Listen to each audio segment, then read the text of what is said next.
are going in the wrong direction.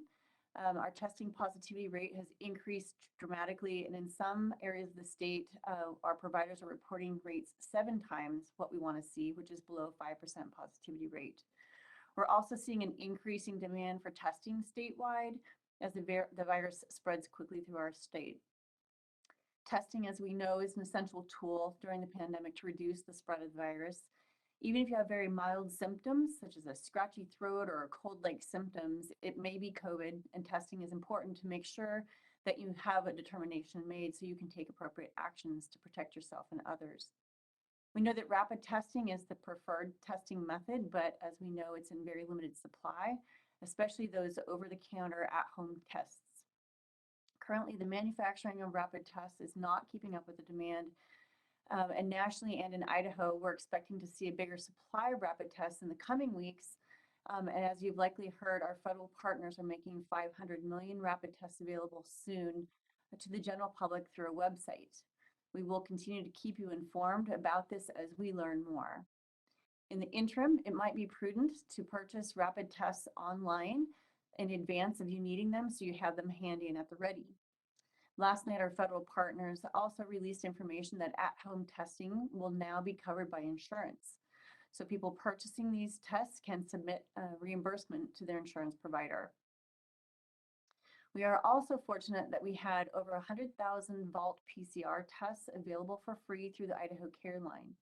However, these were not rapid tests and required several steps to use them. And while all of the tests have been distributed, to date, only about 10% of the tests we found have actually been used. Since PCR tests testing is more widely available throughout the state right now, the department does not plan to order more at this time.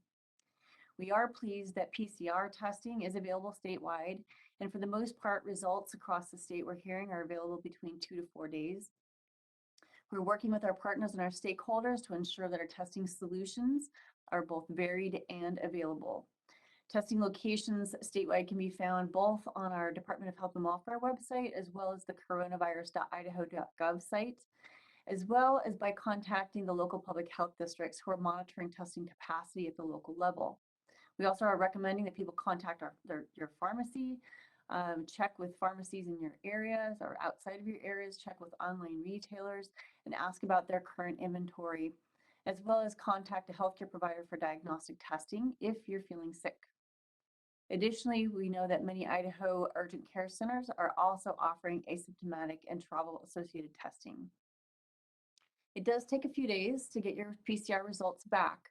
So of course, it's important to stay home while you're waiting for those results, especially if you're experiencing symptoms. If you do have to venture out, it's very important to wear a mask.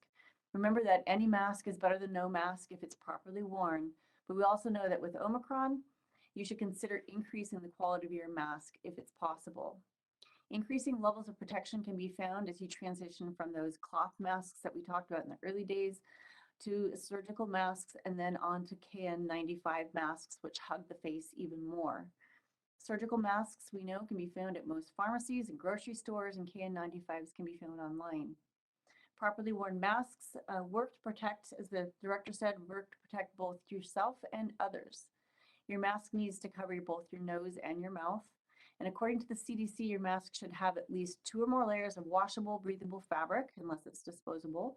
It should fit snugly against the sides of your face so you don't have any gaps. You have a nose wire to prevent the air leaking out at the top, and it should not have exhalation valves or vents, which allow the virus particles to escape.